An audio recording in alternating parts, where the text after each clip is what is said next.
सब अपनी बाइबल मुक़द्दस में से फिलेमोन के नाम मुक़द्दस पौल के ख़त को खोलिए, पौलुस रसूल के ख़त को खोलिएगा। फिलेमोन के नाम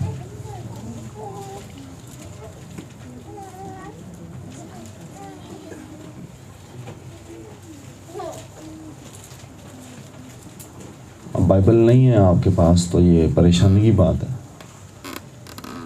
और शर्मिंदगी की भी। चाहता तो नहीं हूँ मैं शर्मिंदा करना, लेकिन हो जाएंगे तो अच्छा है।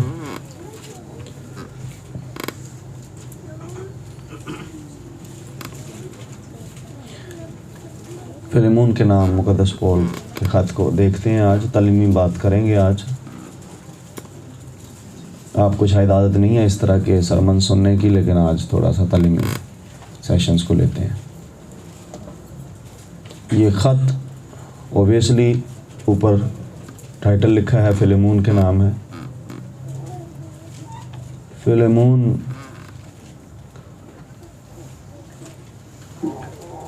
एक अमीर आदमी है, दौलतमंद शख्स है और कुलुस्से की कलीसिया कुलुस्से शहर में रहता है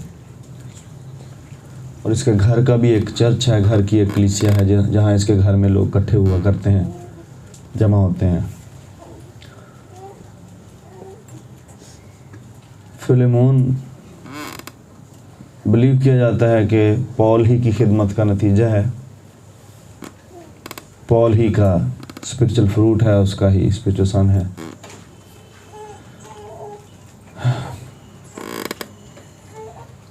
पौल इस वक्त कैद की हालत में है जब ये ख़त लिखा जा रहा है और ग़ालिबन 60 या 61 AD में ईस्वी में ये ख़त लिखा गया, मसीह के जाने के 30 साल बाद। इस ख़त के लिखने की वजह ये है कि फिलेमोन का एक ग़ुलाम था, नौकर था, जिसका नाम था ओनेसिमस। इस ख़त के अंदर उसका नाम आएगा ओनेसिमस का। ओनेसिमस ने फिलेमोन को डॉज किया, धोखा दिया और कुछ मुफस्सिरीन ने कहा कि उसने कुछ चोरी भी किया और वो फिलेमोन से भाग गया। अब जब वो भागा, लेकिन खुदा की निजात और उसकी मर्ज़ी, उसका इरादा फिलेमोन की ओनेसिमस की ज़िंदगी में था और वो पौल के पास पहुंच गया। अब पौल के पास वो कैसे पहुंचा, क्यों पहुंचा है,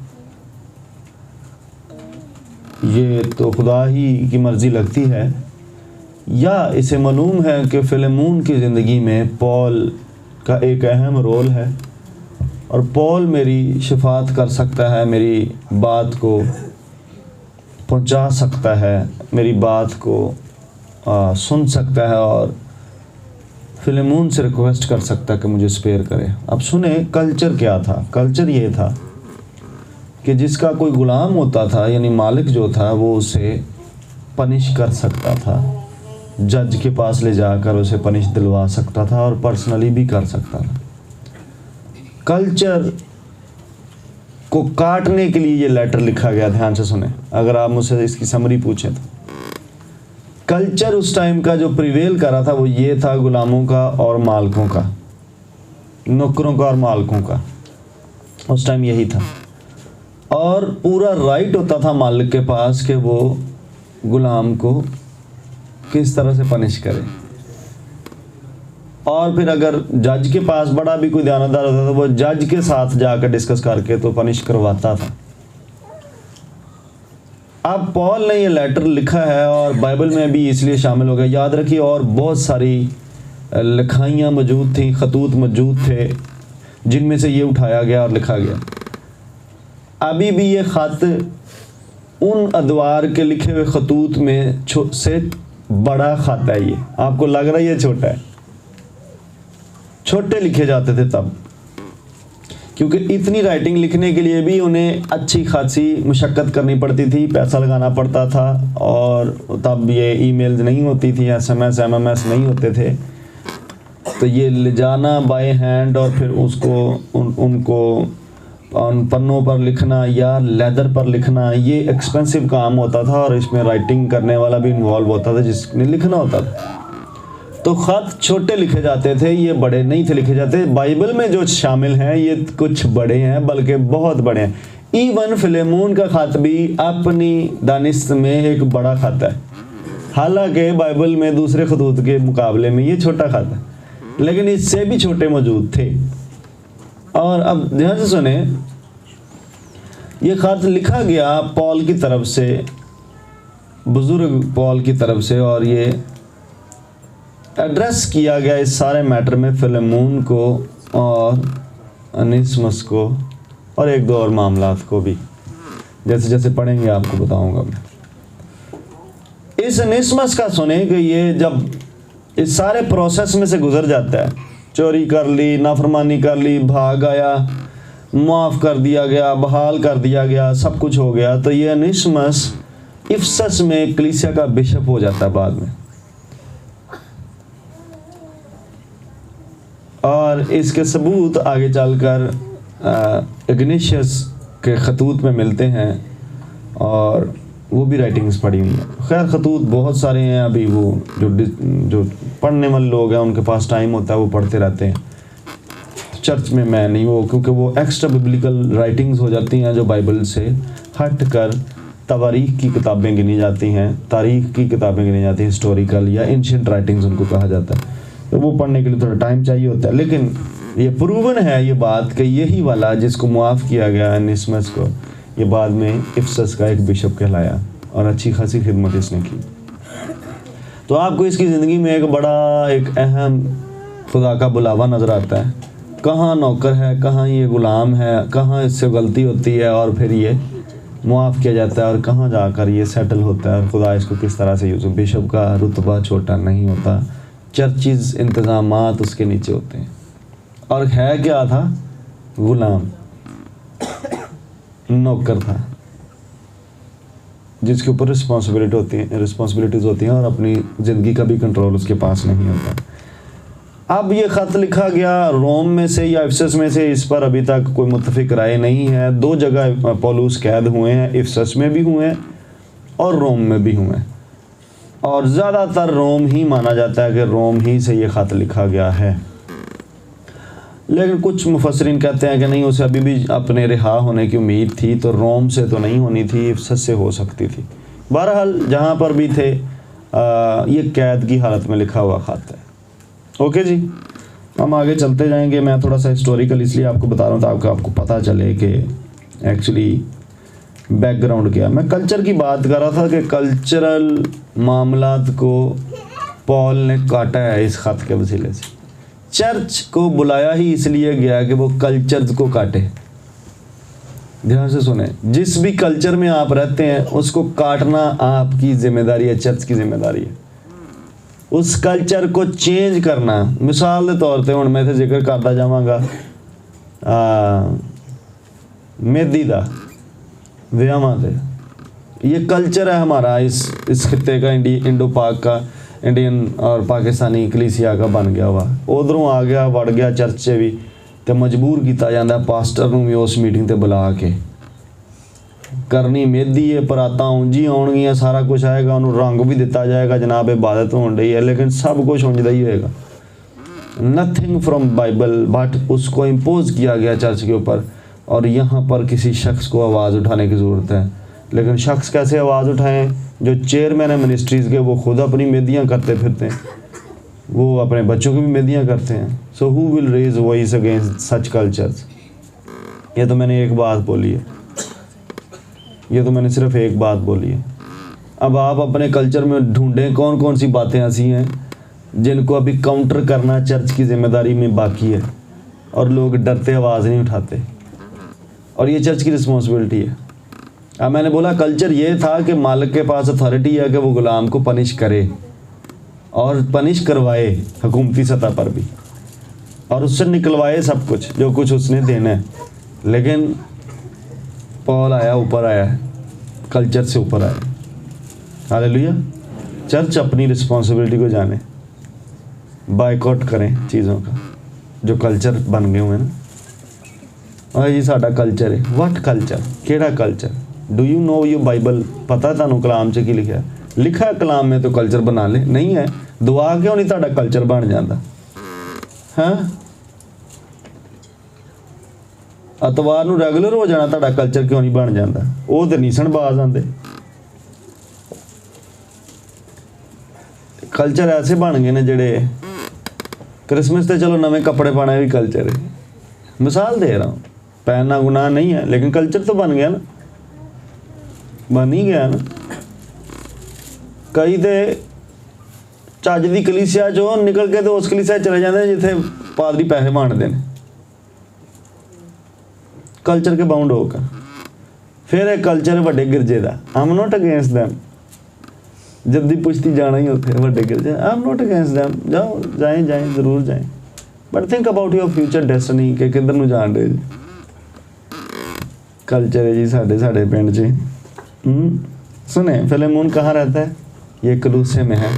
कुलसियों की कलीसिया जिसको बोलते हैं ना आप, उसका पार्ट है ये जो है ये तुर्की में वाक़या है, उसके साउथ वेस्ट में आता है कुलसे।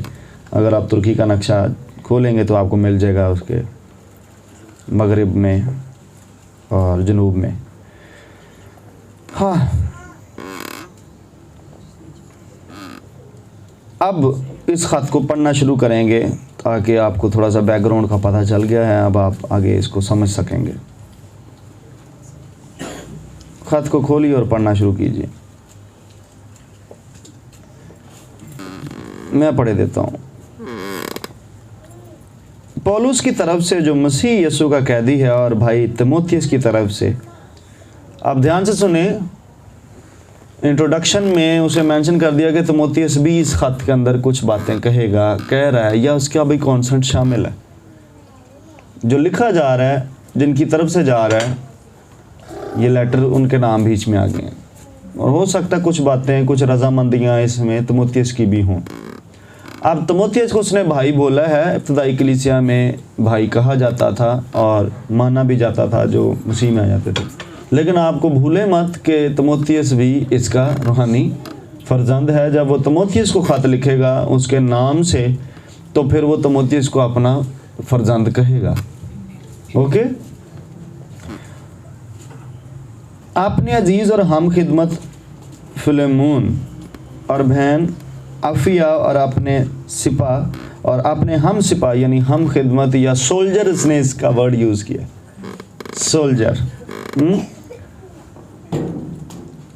अरिखपुस और फिलेमोन के घर की कलीसिया के नाम। मैंने जैसे पहले बोला कि इसके घर में लोग जमा हुआ करते थे रूटीन से, इसके घर की कलीसिया थी। सुने ध्यान से, खुदा बिल्डिंग्स के ख़िलाफ़ नहीं है, पर यह भी दस्तूर नहीं था। ये दस्तूर डाला गया बाद में चर्च में कि चर्च की बिल्डिंग होनी चाहिए। Listen me carefully. आपने जितने मेगा चर्च देखे हैं उनकी बिल्डिंग्स नहीं है, मैंने देखे हैं उनकी बिल्डिंग्स नहीं हैं। उनका एक हेडक्वार्टर ज़रूर होता है जो शायद डेवलप्ड हो, कंस्ट्रक्टेड हो, जहाँ से वो ऑपरेट करते हैं, पर वो ओपन में करते हैं या रेंटेड होते हैं स्टेडियम्स बड़ी इबादत के। जितने लार्ज मिनिस्ट्रीज़ हैं, बढ़ गए हैं खादम। आप अफ्रीका की बात करें तो man of God Eddie boy का चर्च है, वो पूरा शहरी चर्च है। 15 तो 18 लाख संडे सर्विस च लोग होंगे ने, पूरा शहरी चर्च। अब कितनी को वो दीवारें खड़ी करें, कितनी को वो छतें डालें। हेडक्वार्टर ज़रूर है उनके, ऑफिस ज़रूर है, मीडिया कंट्रोल होता है, टाइट्स कंट्रोल होती हैं, सारा कुछ ही होता है, एवेंजलिज्म सेक्टर्स हैं। लेकिन रेनल्ड बोंके को देखें, रेनल्ड बोंके ने 60,000 की गैदरिंग का टेंट बनवाया, जर्मन हाइड्रोलिक कंटेनर तो चुक्या जाता खुलता, पाड़ दिता जादूगर ने। पहली मीटिंग च ही खोलते ही पाड़ दिता उन्हें, चैलेंज करके। आंधी चली, तूफान आया, पाड़ गया। खुदा ने उसको रेनल्ड को कहा, रोन लग पिया, कहना खुदा दे की बनी मेरे ना, पैसा लगा सी इत्ते। खुदा ने कहा मैं तेनों क्या बना ली, मैं तो तुझे लाखों के क्राउड में लेके जाने के लिए बुलाया है अफ्रीका में, तो तू 60,000 का बना खलो गया टेंट। उसके बाद खुदा ने कहा अब इस टेंट के बाद ये फट गया, अब मेरा टेंट तेरे क्राउड के ऊपर रहेगा हमेशा। और 15 से 18 लाख उसकी बुक में भी तस्वीरें लगी हुई हैं। 5-6 लाख 8 लाख 9 लाख एम ही वहाँ होंगी। सुने ध्यान से, रेनल्ड बोंके के कभी चर्च जाए तो 25 से 30 लोग बैठे होंगे जर्मनी से, लेकिन जब वो अफ्रीका में ग्राउंड में उतरेगा, आप सुने ध्यान से, मैं बता क्या रहा हूँ, चर्च बिल्डिंग खुदा की मर्जी है, बन गई है, जिसको हम परमिसिव विल कहते हैं। जैसे साउल बादशाह कभी भी खुदा की मर्जी नहीं था कि इसराइल पे बादशाह हो। जब आप जिद में आ जाते हैं, उन्होंने कहा जी साडा भी गैर कौमों को एक बादशाह होना चाहिए, तो then God allows the permissive will, उसको बोलते हैं एक जुजवी मर्जी होंगी खुदा दी अवाम की खातर। और जो खुदा अपनी परफेक्शन छड्डदा है, फिर खुदा की परफेक्ट विल नहीं होती वो। और वो परफेक्ट विल में से फिर जारी बात है, इंसान जब शामिल हो जाएगा तो इंसान के इरादे फिर पॉजिटिविटी तो नहीं ले आते। बात सुन रहे हैं कि नहीं सुन रहे? साउल आ गया जनाब, बादशाह हो गया, हालांकि खुदा ने कहा मैं ही इन्हों बादशाह, मैं ही रहना। तो इस तरह से होता है कि जब आप जिद में पड़ जाते हैं, खुदा ने मैंने बिल्डिंग भी दे, मैंने बिल्डिंग भी दे, तो फिर मिल भी जाती है। ये नहीं कि खुदा देता नहीं, दे भी देता है खुदा, लेकिन आपकी विजन लिमिटेड हो जाती है। अगर आप बिल्डिंग बना सकते हैं then you can go beyond building. ये भी दोबारा भी मांग सकते थे। अगर खुदा आपको मांगने पे बिल्डिंग दे सकता है तो दैन आप उससे बाहर भी, अंकुर को देख लें, मैन ऑफ गॉड अंकुर को देख लें। अभी मेगा चर्च एशिया में उसका जा रहा है, क्यों? क्योंकि बाउंड्रीज नहीं है, ओपन में है मिनिस्ट्री। अगर आपको खुदा का बुलावा है, यहाँ सन्स एंड डॉटर्स बैठे हैं, मैं आपको सजेस्ट करूँगा कभी भी चर्च में मीटिंग ना कीजिएगा। ये मेरा भी तजर्बा है। आप बिल्डिंग ही ढूंढते रहेंगे, आप रेंट ही भरते रहेंगे, ओपन लगा लीजिएगा, कहीं टेंट लगा लीजिएगा, और अपने घर को बढ़ा लेकर उसमें आप ऑफिस बना लीजिएगा। But do the ministry outside the church building, I am telling you, you will grow, you will grow. लेकिन अगर आप एक जगह बंद होकर बैठ जाएंगे देन आप बंद ही रहेंगे। लिसन इट केयरफुली, जिन्हें मिनिस्ट्री ये बदलना चाहते थे, गो आउटसाइड द बिल्डिंग्स। अब सुने ध्यान से, कितने चर्च होते सन? हाउस चर्चिज होते थे। यहाँ से मैं बात कर रहा हूँ, घरों के चर्च होते थे, बिल्डिंग नहीं सन बनाते। हूँ बिल्डिंग के पैसे लाते हैं सिर्फ स्ट्रक्चर वहां वास्ते कि जनाब जो मैं काम पाता ना वो किसी ने नहीं पाया। उसमें भी आपका कोई कमाल नहीं है, खुदा का पैसा है। खुदा का पैसा जो लोगों के हाथों से आता है। डू योर ओन बिजनेस, तेरे पता लगता फिर तेरा। एक लैंटर नहीं पैंदा पूरी उम्र। पाकिस्तान च सैलरीड परसन का यह हाल है कि प्लाट नहीं खरीद सकता जे जद्दी पुश्ती। क्यों शराद रुपए? जे जद्दी पुश्ती होए कोई प्रॉपर्टी तो होंगी है, वरना पाकिस्तान दे विच यू कांट कंस्ट्रक्ट। मैं रात भी सोच रहा था बगैर अमेरिकन डॉलर दे, यूके पाउंड दे, यूरो दे मिनिस्ट्रीज नहीं चल रही इतने। नो वन कैन स्टैंड दे। लोग कहते जी मैनू यूरो नहीं आते, मैनू पाउंड नहीं आते। कोई एक भी, कोई एक भी। मैं इसके अगेंस्ट नहीं हूँ, आने चाहिए, आने चाहिए। चर्च को, चर्च की हेल्प करनी चाहिए। जो डेवलप्ड चर्चेज़ हैं बाइबल में भी वो दूसरे चर्चेज़ की मदद करते थे। जैसे हम पहले भी सुना था कि यरूशलेम में काल कहत पड़ता है तो दूसरी कलीसियाँ जो हैं वो फंड रेज करके भेजती हैं। करना चाहिए, लेकिन अगर आप बिल्डिंगों पे लगा के बैठ जाएंगे उससे और बड़ा कुछ हो सकता है उस पैसे से। आई वुड प्रेफर कि जो बाइबल का कल्चर था वो क्या था, हाउस चर्चेज़ का।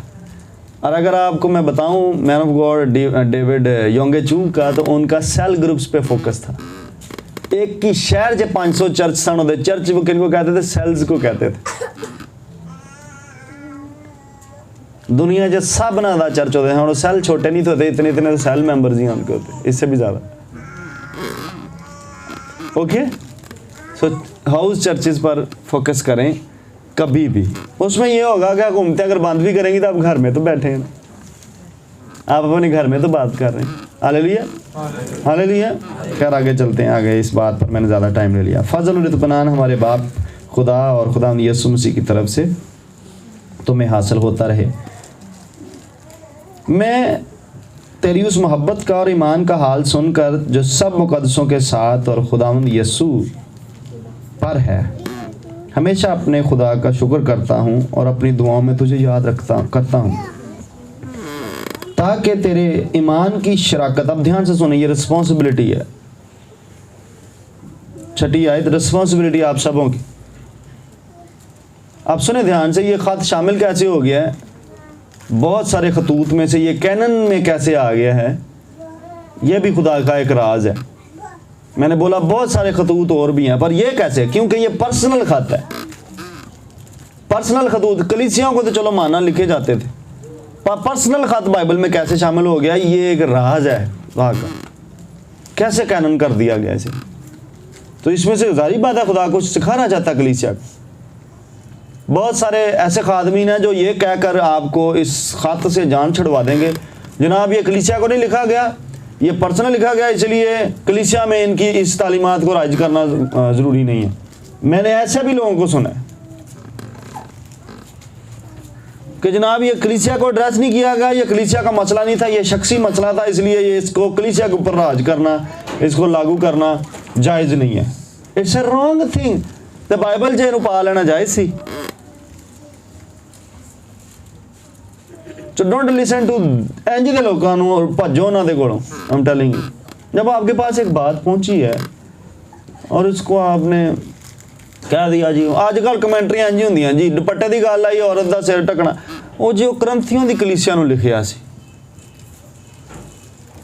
करंथियों की कलीसिया का मसला जी सी, साडी कलीसिया जड़ी सैमिनरी जी वड़ जो वो कुड़ी अगों आ गई ही। मैंने गॉड वो तो कॉन्टेक्स्ट में तो करंथियों की कलीसिया को नहीं था कहा गया। क्यों? क्योंकि मैन ऑफ गॉड की बीवियां अब सरों के ऊपर दुपट्टे नहीं ले रही, तो मैन ऑफ गॉड अगों डिफेंस से कॉन्टेक्स्ट टीच करना शुरू कर देते।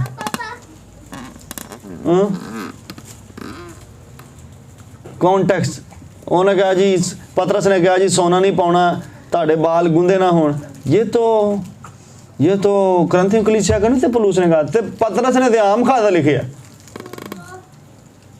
चलो जी कर ली जी, करंथियों का काट दो, हाँ करंथियों ने लिखा है, तो पतरस ने तो आम लिखिया खत, उन्हें तो जनरल खत लिखा, उन्हें तो किसी कलीसिया, उन्हें तो सारिया कलीसियावां नूं इक्को ही खत कर लिया।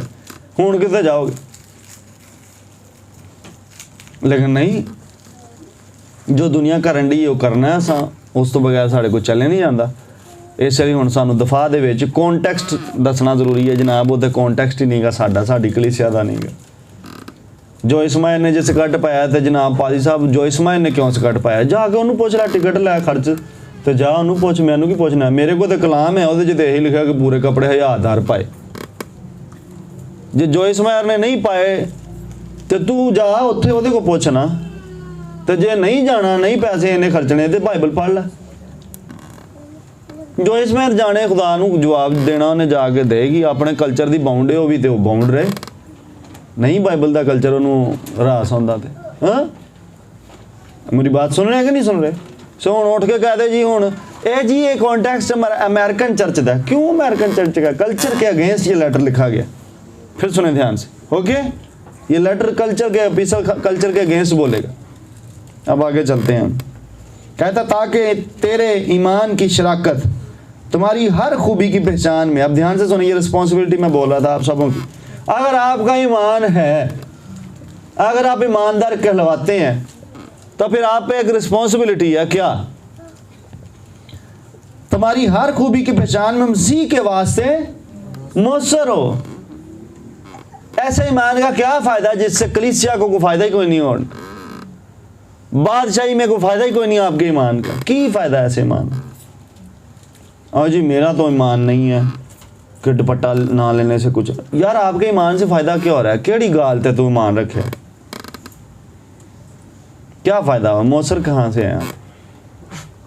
कितनी को इफेक्टिविटी है आपकी? मेरा तो ईमान नहीं जी, कोई बदलुआ नहीं होती है। और याद रखें शैतान का सबसे बड़ा यही वार है कि सबसे पहले तो वो ये आपके जहन में डाल देता है कि कोई शैतान नहीं होता। बेवकूफ़ी है सबसे बड़ी। जब आप इस तरह से कहते हैं मेरा तो भाई जी पादी साहब मेरा तो कोई ईमान नहीं, जादू टूने तो है भाई है। यसू के उसे झखा मारता रहा, मिनिस्ट्री करदे उन्हें इन्हें जादूगरां दे नाल टाकरे ले, रसूलां ने इन्हें जादूगरां नाल टाकरे ले, तो तुसीं कहंदे जी मेरा ईमान ही कोई नहीं है। और ये सैटन बहुत बड़ी चाल चल रहा है, जो लोगों को बहुत ही ईमानदार बन गए, जंग जो ही बाहर रहना चाह रहे हैं, लड़ी नहीं ना जाती, जंग जो ही परा। जारी गल है जे मान लैणगे कि शैतान दे चेले है ने, जादूगर है ने, तो फिर जंग भी करनी पेगी। तो आपके बिलीव से क्या, ईमान के इजहार से क्या फ़ायदा हो रहा है, असरात क्या आ रहे हैं चर्च पर, घराने पर, ये मैटर करता है। अगर आप ईमानदार हैं, शराकत है आपकी, तो फिर मसीह की पहचान से मौसर भी होगो तुसी। Are you following? बात समझ आ रही है?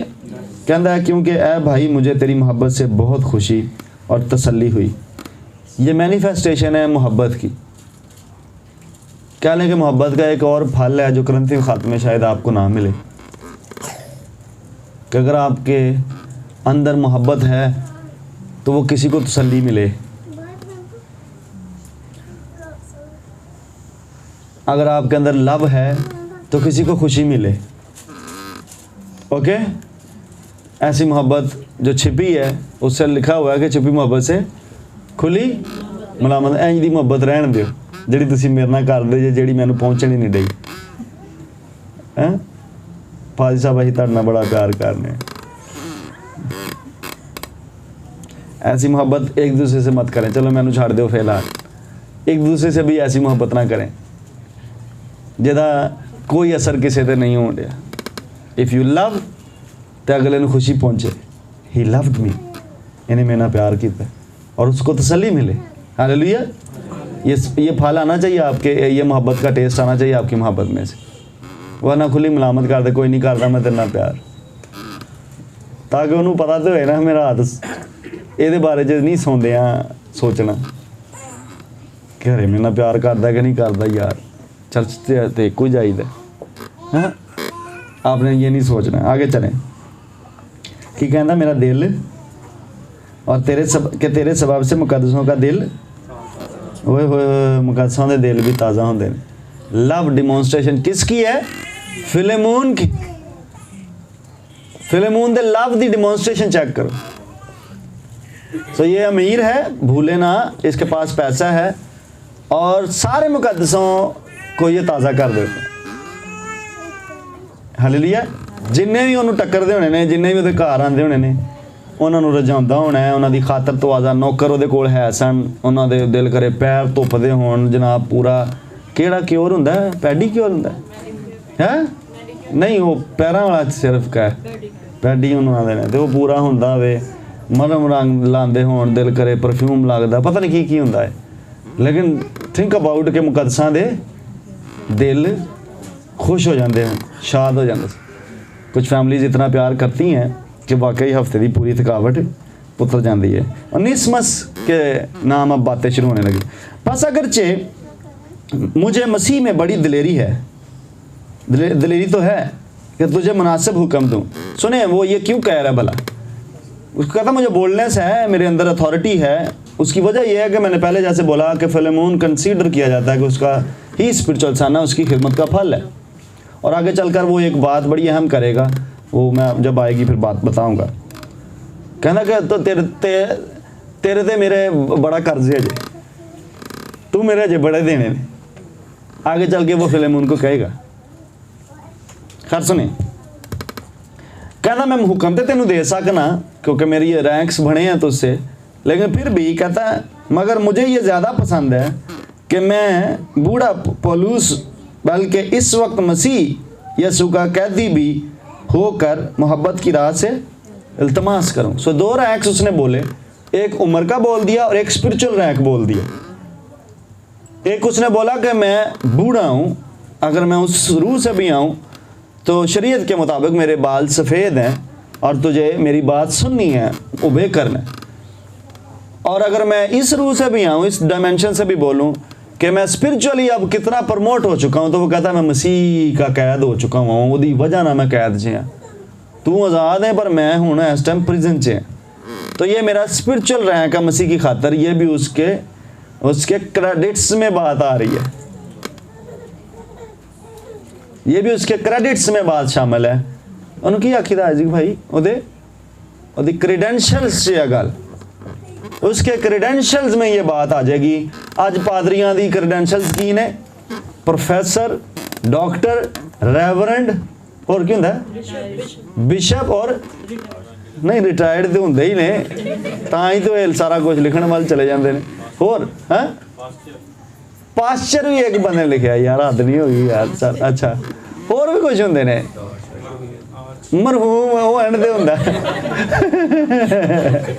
ये भी एक स्पिरिचुअल दा रैंक हुंदा कईयां दा जेह्ड़े पिछे नहीं लिखदे। हाँ आदल अच्छा आर्च बिशप भी हुंदे ने। हाँ अच्छा चलो खुदा सारे ने बरकत दे। कुछ जैनवन भी होंगे हुंदे ने ओबियसली, जैनवन भी एक तो होगा ही ना, कम से कम हम किसी को अंडर एस्टिमेट नहीं करते, किसी जैनवन नूं तो खुदा ने रखा ही होंदा।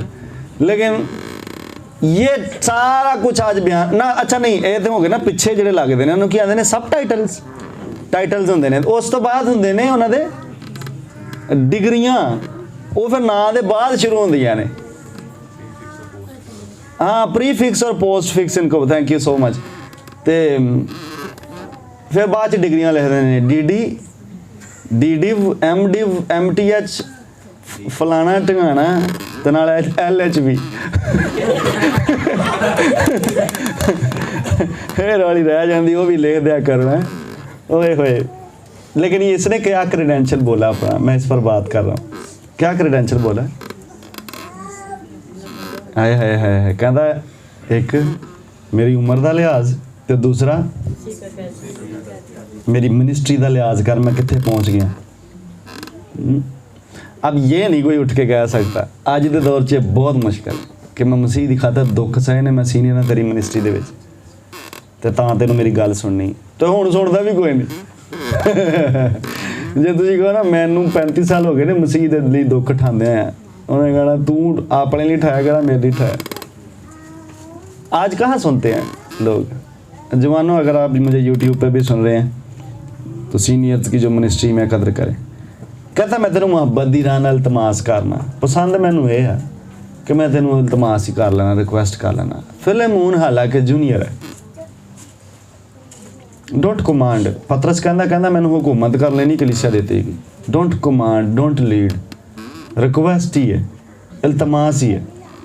मिनिस्ट्री का अगर ये पहलू आपकी लाइफ में रहेगा तो लोग आपके साथ मोहब्बत में रहेंगे, और अगर नहीं तो लोगों को कईयों तो इल्तमास भी नहीं पसंद। भाई साहब ना क्या करो नहीं असी करनी दुआया भी बार बार कहते जे, रिक्वेस्ट भी करी रखते जे, ना आप ही शर्मिंदे भी होई रहते जे, ना होया करो है उन दुकाना पर लिखा उधार मांग कर शर्मिंदा ना हो उन जी भाई साहब ना होया करो अभी बार बार अच्छा नहीं लगता। अभी कि मननी है ना माने कोई बात नहीं, मैं अपनी असाइनमेंट कर रहा हूँ आप अपनी करें, ठीक है। मुझे अपनी का जवाब देना। की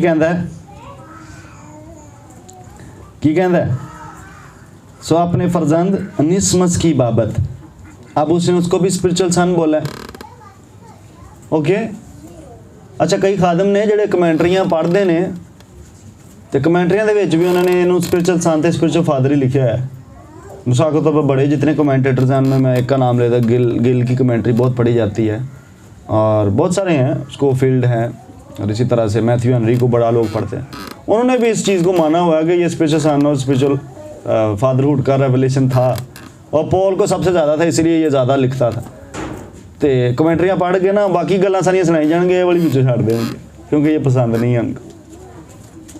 सुने ध्यान से, कहता सो अपने फर्जंद निस्मस की बाबत जो कैद की हालत में मुझसे पैदा हुआ। इतनी फ्रूटफुल मिनिस्ट्री है कि प्रिजन में भी फसल आ रही है, जो कैद की हालत में मुझसे पैदा हुआ। इसलिए तौबा उसको करवाई होगी, मसीह की मुनादी की होगी। जब ये इसके पास आया ना वहाँ फिलेमोन को डोज दे के, तो निस्मस को पॉल ने कैद की हालत में प्रीच किया होगा।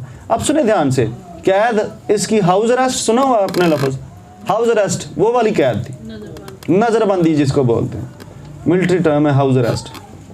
इसलिए मुलाकात के लिए लोग आते जाते थे। हाउस अरेस्ट क्यों? क्योंकि इसके पास रोमी शहरियत थी और इनकी डीलिंग्स कुछ और होती थी। ओके इसलिए लोगों का मिलना जुलना इसके साथ रहता था। इसके पास और भी हैं हाउस अरेस्ट थे कि बाहर नहीं जा सकते हैं, बाहर ऊपर नहीं तुसी कलाम नहीं सुना सकते, बह जाओ आराम दे नाल इत्थों नहीं निकलना। ये थोड़ी उन्होंने सिटीजनशिप का एज सी। आगे चलता मैं, कहता कि मसीह जड़ा कैद की हालत निस्मस मेरा फर्जंद होया, कहता है तुझसे इल्तमास करता हूँ किसकी बाबत? निस्मस की बाबत। पहले तो वो कुछ तेरे काम का ना था, मगर अब तेरे और मेरे दोनों के हाय हाय हाय, स्पिरिचुअल डायमेंशन उसने बोल दिया। खुद उसी को यानी अपने कलेजे के टुकड़े को मैंने तेरे पास वापस, आए हाय हाय, लव लव बोला उसके अंदर से, कलेजे के टुकड़े को। वाह, काश किते सानू भी ये सुनने को मिलता किसी प्यो को कि पुत्र तू मेरे कलेजे का टुकड़ा। सानू तो किसी ने बकरे की कलेजे का टुकड़ा भी नहीं किया। ओके, कोई बात नहीं है। अब खुदा का शुक्र है कि ये बंदा है जिसकी आंखों से इतना प्यार बह रहा था कि कंट्रोल नहीं हुआ मुझसे। खुद उसी को यानी अपने कलेजे के टुकड़े को मैंने तेरे पास वापस भेजा है। उसको मैं अपने ही पास रखना चाहता था ताकि तेरी तरफ से इस कैद में जो खुशखबरी के बाइस है मेरी खिदमत करे, तेरी तरफ से मेरी खिदमत करे। पर रूल ये है, पॉल को रूल्स आते हैं उस दौर के। रूल ये है कि वो जिसका नौकर है उसकी परमिशन के बगैर वो किसी और की खिदमत नहीं कर सकता, और उससे रिलीज़ हुए बगैर भी ये किसी और की खिदमत नहीं कर सकता। सो पॉल ने ये मुनासिब जाना है कि वो फिलेमोन के पास वापस जाए और वहाँ से रिलीज़ होकर वापस मेरे पास आए, फिर मैं उससे खिदमत ले सकता हूँ। कहना मैनू चाहिए तो है क्योंकि बूढ़ा है, और जारी बात है जब वो वहाँ नौकरी करता था, खादम था, गुलाम था, तो यहाँ पर भी वैसे ही उसकी किरदार में से आता होगा जो काम करता होगा वो। अब देखें क्या कहता है, उसको मैं अपने ही पास रखना चाहता था ताकि तेरी तरफ से उस कैद में जो खुशखबरी के बाइस से मेरी खिदमत करे। मतलब कह ये रहा है कि तेरा भी मेरी कैद में को कंट्रीब्यूशन आना चाहिए। जैसे दूसरों का मेरी कैद में कंट्रीब्यूशन आ रहा है, मैं मुश्किल में हूँ, दूसरे मेरी मदद कर रहे हैं, कोई फाइनेंशियल कर देता तो कपड़े भेज देता, कोई मुझे कुछ भेज देता, कोई कुछ भेज देता, तो तेरी तरफ से ये कंट्रीब्यूशन मुझे आ जाता तो बुरा नहीं था। लेकिन फिर भी आगे सुने, लेकिन तेरी मर्जी के बगैर मैंने कुछ करना ना चाहा। जब तक तू कॉन्सेंट नहीं देता मैं तेरे वसाइल को इस्तेमाल नहीं करूँगा ना। ये भी मिनिस्ट्री का रूल बनाए कि आप किसी के वसाइल का उसकी मर्जी के बगैर इस्तेमाल नहीं करेंगे। मेक दिस ए रूल कि ताड़ी जुरिसडिक्शन च बंदा आ गया है तो जनाब हुण तुसी ਉਹਦੇ सराहने ही बह जाओ, ਉਹਦੇ मोढियां ते चढ़ के बह जाओ। कई करते हैं ऐसे, मैंने ऐसे खादमों को देखा, जनाब जो तुसानू घर लाया वो 7 दिन घर नहीं गया, हुण मैनू यह भी दे दो, हुण मैनू वो भी दे दो, हुण मैनू यह भी दे दो। भाई आपको 1 दिन 2 दिन 3, क्यों अम्मा तुहाडे नाल तो बड़ा इंजदा होया होना, तुहाडे ते मिनिस्ट्री दे लम्मे तजर्बे ने। वो तुहाडे कंधाड़े ही चढ़ के बह गया तो उस तो बाद नहीं उन्हें उतरना। डोंट बी अ बर्डन कि तुसी किसी दे सोर्स नू जनाब इंज यूटिलाइज करो जिवें तुहाडे प्यो दादियां दा। नो, आप किसी के कॉन्सेंट के बगैर नहीं कर सकते। ओके ओके, मैं जी मैं कर लिया इस्तेमाल, मेरे ना भी इंजे हत्थ होया सी, मैं बिल दे पैसे कढ़े थल्लों दी दिते दरवाजे दे, ते चर्च का बिल देना सी तो अपने जाके किसी की मदद करके आ गए। मेरी बेटी दे घर जरूर सी पैसों की, तो चर्च का बिल पेंडिंग पाता, जुर्माने दे नाल करवाता। इंज दे टाकरे हो जाते होंगे ऐसे हो जाते होते हैं लोग, आपको मिलते हैं। डोंट ऐसे लोगों को रिजेक्ट करें, रिफ्यूज़ करें और कंडेम करें, बल्कि उनकी क्लास करें अच्छी खासी। ये नहीं कि बोंगियाँ मारने के लिए आप उनको इनकरेज करें कि कोई गल नहीं, चल अगली बारी फिर कर ले। कहता लेकिन तेरी मर्जी के बगैर मैंने कुछ करना ना चाहा ताकि तेरा नेक काम लाचारी से नहीं बल्कि खुश, यानी अगर तू ये नेकी मेरे ना करनी भी है कि मेरी खिदमत दे लिए तो एक नौकर दें भी, तो खुशी ना होवे, तेरी कॉन्सेंट ना होवे, ये ना हो यार चंगा बंदा यार शायद मेरी ये वर्दी आप जाना, ये कह के फिर फिलेमोन को भी कोई बरकत नहीं मिलने वाली थी, और इसलिए उसने कहा कि दिल से पहले इसको रिलीज कर। आमीन आमीन। मुझे याद आ रहा दिलों की फैमिली का कि इन्होंने मिनिस्ट्री जब शुरू हुई तो इन्होंने अपना सहन जो था वो दिया हमें, और कॉन्सेंट के साथ दिया। मुझे याद आ रहा है कॉन्सेंट के साथ, रजामंदी के साथ। वहाँ से इस मिनिस्ट्री की पहली इबादत शुरू हुई 2016-25 दिसंबर को, और इससे फिर खुदा को भी खुशी होती है जब आप कॉन्सेंट के साथ कुछ भी खुदा के लिए देते हैं। जब आपको कॉन्सेंट नहीं है, इसलिए अगर आपने बच्चे भी अपने खिदमतों में उतारने तो रजामंदी के साथ है ना, है कि शोहर कहे कि नहीं तो बीवी कहे कि हाँ, तो बीवी कहे कि नहीं तो शोहर कहे कि हाँ। नहीं, ऐसे नहीं है। कॉन्सेंट होगा तो आपकी खिदमत को खुदा कबूल करेंगे। चर्च में भी अगर आप खिदमत कर रहे हैं तो रजामंदी और खुशी के साथ खिदमत करें, वरना नहीं करें, क्योंकि उसका अजर कोई नहीं है। फिर किसी और को मौका खुदा दे देगा, वो आ जाएगा। आमीन। लेकिन ਜਿਹੜੇ ਕਰਨ ਦੇ ਨੇ खिदमत, ਉਹਨਾਂ ਦੀ रजामंदी ਤੇ ਦਾ नजायज़ फ़ायदा ना चुको। चलते चलते मैं बात कर दूं, दानिश की मैं बात कर देता हूं। दानिश चर्च में वॉलंटरली, हम सारे वॉलंटरली कर रहे हैं, आशिर भी कर रहा है और भी दीगर जो राशिद है और भी जो बच्चियां हैं यहाँ आ रही हैं। अब कोई भी किसी किस्म की कोई खिदमत कर रहा है वो वॉलंटरली कर रहा है। ये जोनी लोग भी, आदल भी, म्यूजिशियंस हैं, ये कर रहे हैं, ये वॉलंटरली कर रहे हैं। अब सुने ध्यान से, वॉलंटरली का मतलब होता है रज़ा कराना तौर पर, दिल की खुशी से, कॉन्सेंट से वो कर रहे हैं। इसका मतलब ये नहीं है कि अगर मैंने उनको किसी जिम्मेदारी को दे दिया तो तुसी भी उन्हें तो हुक्म चलाना शुरू कर दो आगे। सुने ध्यान से, चर्च मेंबर सुने ध्यान से, कभी कभार मुझे कुछ ऐसी बातें सुनने को मिल रही होती हैं जो कि चर्च के लोगों के मुंह से मुझे दानिश के लिए नहीं सुननी। दानिश आपका प्यो का नौकर नहीं है कि वो आपकी सारी बातें, आपके हुक्मों पर अमल करना शुरू कर दे। चर्च, वो चर्च में मुझे अपनी स्पिरिचुअल मदर को हमें असिस्ट कर रहा होता है, और इससे हटकर उसके ऊपर बहुत बर्डन होता है। मैं आपको बता दूं, बहुत बर्डन होता है। कभी कभी वो ऐसी ऐसी बातें यहाँ पर कर रहा था जिसका उसे भी नहीं पता होता कि मैं बोली की जान रही। उसका दिमाग इतनी जगह अंगेज होता है, उसे समझ नहीं होती मैं करने की डिया कि एक दिन कहता सी मैं जागे च चाह पा दें पीन ली और बोतल च, और उसे नहीं था पता कि वो क्या कह रहा है। क्यों? क्योंकि उसका बेचारे का फ्रेम जो है वो कई जगह फंसा होता है, कई जगह फंसा होता है। सो ये नहीं है कि आप भी आ गए तो दानिश इधर। दानिश इज़ नॉट योर नौकर, आपने नहीं उसे लगाया, मैंने लगाया है, और वो वॉलंटरली इस खिदमत के लिए है, आपकी नौकरियां करने के लिए नहीं लगाया गया। आप अपने काम करें खुद। अगर आप इधर बैठे हैं, थोड़ी देर के लिए रुके हैं, दानिश इधर, Danish who use Danish to you, की कौन है ਤੁਹਾਡਾ? ਤੁਹਾਨੂੰ जम्मे है, ये मेरा स्पिरिचुअल सन है।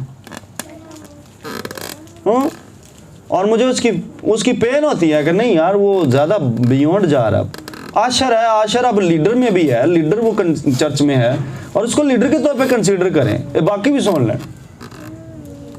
अगर वो वॉलंटरली हम्बल हो के खिदमत कर रहा था, ये मतलब नहीं है कि वो हुक्म चलाने शुरू कर दोगे उठ के सारे जन, ओए तू इंज करता, तू इंज करता।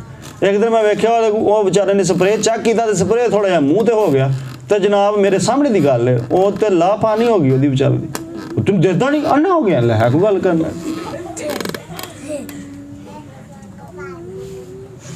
इट्स नॉट, ना ना ना, ये नहीं है। ये कौन सा रवैया आपका चर्च? एक को खिदमत करन दिया बेचारा, वो काम भी वो करवाई देने जेड़े के नहीं करवाने चाहिए उससे। लेकिन चलते चलते ध्यान से सुने बात को कि उतनी खिदमत उसने करनी है जितनी मैंने उसको कही है। बाकी अगर आप आते हैं, आपको कोई असिस्टेंस चाहिए, मदद चाहिए, नहीं समझ आ रही, दानिश ये हमारी हेल्प कर दें, या आशिर ये हेल्प कर दें, लेकिन रेगुलर नहीं कर लेना कि दानिश ये हमारी हर दफ़ा हर संडे को ही हेल्प कर दें। हर संडे को ही हमारे, ना, नो, आई डिस्करेज दिस, मैं इसको पसंद नहीं करता। खिदमत कर रहे हैं वो और बर्डन लेके कर रहे हैं। वो 2-2 दिन घर नहीं जाता, जब हम इधर आ जाते हैं तो वो जाता ही नहीं घर में। ये बियॉन्ड है, उसकी लिमिटेशन से भी बाहर बात चली जाती है। बर्तन वो धो रहा है, पानी वो भर रहा है, सफाइयाँ वो कर रहा है, जैसी की छिच्छी भी वो वाश कर देता है। ये उसका प्यार है, ये उसकी मोहब्बत है। लेकिन इसका मतलब नहीं है कि सारे बच्चों की उन्होंने वाश करनी शुरू कर देनी कि पैदा तुसी करी जाओ तो जनाब वाश वो करी जावे। Okay, no no. अगर आप अब दानिश को कोई ऐसी उल्टी सीधी बात करेंगे तो मैं उठ के वो कर दूंगा। दानिश को मैं कहूँगा दानिश तो बैठ जा, मैं कर देना जे इस भाई दे बहुत ही हाथ टूटे ने। नहीं, फिर अगर आपको ज़्यादा लफ्ज़ों में समझ नहीं आती फिर मैं उठ के कर दूंगा। अगर आपको अपने काम करने से ज़्यादा ही वो हो रही है तो दानिश ठीक है। अच्छा, उसने मुझे नहीं कहा ये कहने के लिए, लेकिन मैं खुद से आपको कह रहा हूँ। ये ना दानिश ने साड़ी शिकायत लाती, मैं नोट कर रहा था चीज़ें। मेरे भी कान है ना, मेरिया मैं खाने आले दुआले मैं भी मेहनत रहना कि हूँ कि डे। तो इस तो बाद दानिश ते आशर ते सुलेमान दे नाल भी मेरी मीटिंग है। कुछ इन्हां दे आपस दे भी इंतजामात ने जिहड़े सिद्धे करने की जरूरत। फिलेमोन नूं तो मैं समझा लिया, बाद च अनीसमस नूं भी मैं समझा लांगा। सुने कहता क्योंकि मुमकिन है कि वो तुझसे इसलिए थोड़ी देर के वास्ते जुदा हुआ हो। उन्हें ਉਹਦੇ 'ਚ भलाई करने की कोशिश की है, समझाने की कोशिश की है। उन्होंने कहा मुमकिन है इसलिए जुदा आया है, फिलेमोन का दिल शायद सख्त हो, लेकिन अब वो लॉजिक दे रहा है। कहता शायद हो सकता है इस वजह लिए जुदा आया कि हमेशा तेरे पास रहे। ऐसा किरदार भी अदा कर लें कि विच कोई लॉजिक करके इंज दा ते अगले बंदे दे दिल नूं नरम कर लईदा, नहीं ਉਹਦੇ ਕੰਨ नहीं जाके भरी दे, नहीं इनू खिंच सू मगर अब से गुलाम की तरह नहीं। अब पॉल अपनी अथॉरिटी में बोल रहे हैं, मगर अब से गुलाम की तरह नहीं।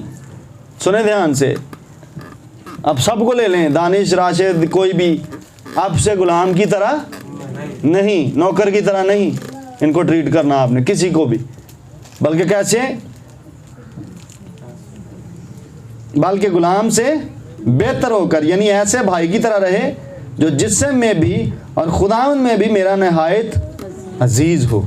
जिस्म में भी और खुदावंद में भी मेरा नहायत, और तेरा इससे भी कहीं, यानी अगर मैं किसी को मोहब्बत कर रहा हूं तो आप एक टारगेट बनाएं कि उससे भी ऊपर निकल कर आए, उससे भी ऊपर निकल कर आए। हो सकता पॉल ने कहा मेरे ना भी बहुत निकल के आया, मुझसे भी कहीं ज़्यादा मोहब्बत रख, इनू कबूल इंज करना।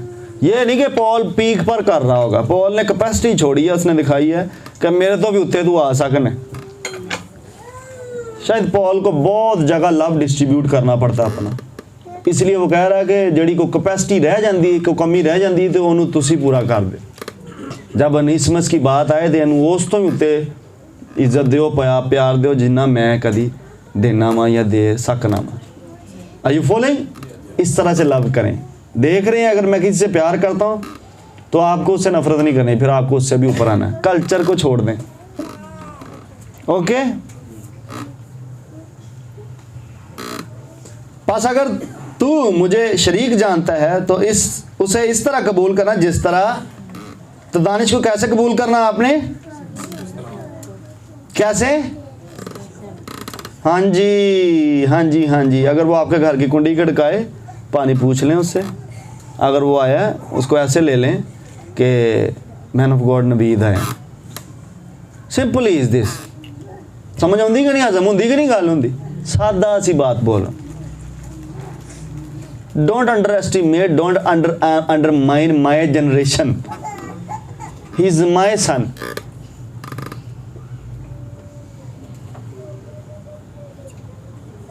He is my son.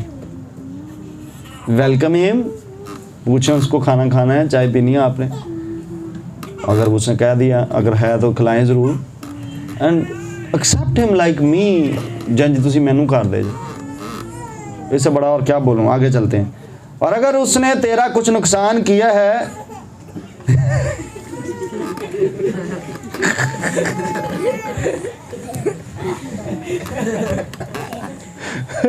हूँ सोचो सारे दानिश ने किदा किदा नुकसान किया,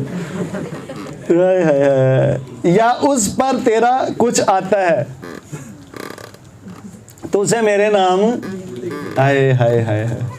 उन्हें नहीं कहा कि चल यार उन्हें डुबिया ही समझ, नो उसने कहा नहीं मैं उन्हें दांगा। दानिश जी तू आप ही दे ला यार तेरे तो बाबा बाल निकल होने। खैर उस लेवल चेक करें पॉल की मोहब्बत का, एक प्यो की मोहब्बत है, लेवल चेक करें। हैं और मेरे नाम लिख ला मैं तेन दिया। हाय हाय हाय। मैं पौलुस अपने हाथ से लिखता हूँ कि खुद अदा करूँगा, और इसके कहने की कुछ हाजत नहीं कि मेरा कर्ज जो तुझ पर है वो तू खुद है।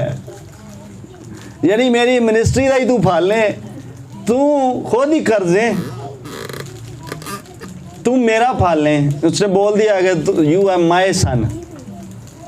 ये ना भुली मेरे नाम में कुछ लिखने तो पहला कि तू भी मेरा ही कर्जे हैं, तू अदा नहीं कर सकता।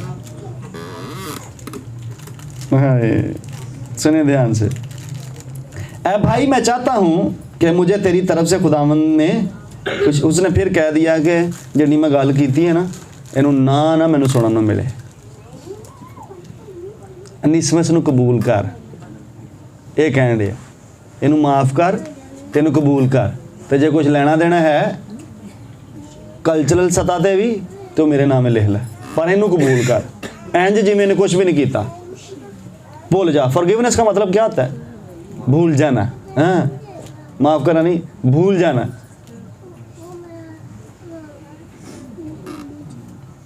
वो उसका सीधा सीधा मतलब है, ये उसका अंदर का मतलब है। When you don't forget, आपने फॉरगिव नहीं किया हुआ। जे तुहानूं बार बार याद आ जाता है, इसका मतलब है कि तुहानूं तुहाडे अंदर कोई है प्रॉब्लम है। If you don't forget you have not forgiven. लिखा नहीं है वो उनको फिर कभी याद नहीं करता है, इतना दूर फेंकता जितना पूरा पसंद। ये है forgiveness. Forgetting is forgiveness. And if you don't forget, तुहानूं भुल नहीं दिया, यू हैव नॉट फॉरगिवन। उन्होंने कहा इनू इंज माफ़ कर तो दोबारा याद नहीं करना। क्या ये रहा, सुने ध्यान से। कहता है मसीह में मेरे दिल को ताज़ा कर, मैं तेरी फर्माबरदारी का यकीन करके तुझे लिखता हूँ और जानता हूँ कि जो कुछ मैं कहता हूँ तू उससे भी ज़्यादा करेगा। इनकरेज भी कर दिया उसने कि तू कर सकता है। यू हैव दिस एबिलिटी कि तू इसे करेगा, चाहे मैंने जितना मर्जी मुश्किल तुझे टास्क दे दिया। You can do this. सुने आगे, इसके सिवा मेरे लिए ठहरने की जगह तैयार कर। अब ये कमांड्स में आ गया एज ए स्पिरिचुअल फादर। इसके सिवा मेरे लिए ठहरने की जगह तैयार कर, एज ए कमांड, क्योंकि मुझे उम्मीद है कि मैं तुम्हारी दुआओं के वसीला से तुम्हें बख्शा जाऊंगा, मतलब रिहा हो जाऊंगा, तुम तक पहुंच जाऊंगा। इपैफ्रुस जो मसीह यीशु में मेरे साथ कैद है,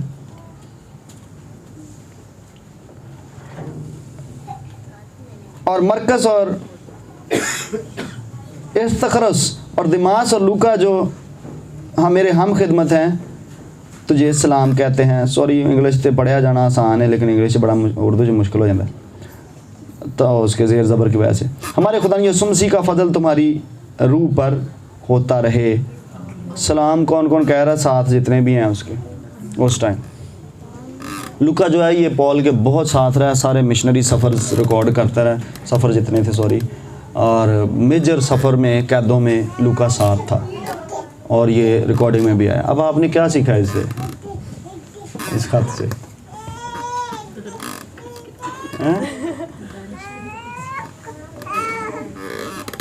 मुझे क्रक्स निकाल के दें इसका।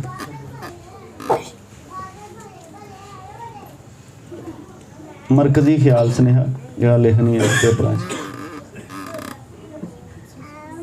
क्या निकला इसका? चलो एक आ गया आंसर।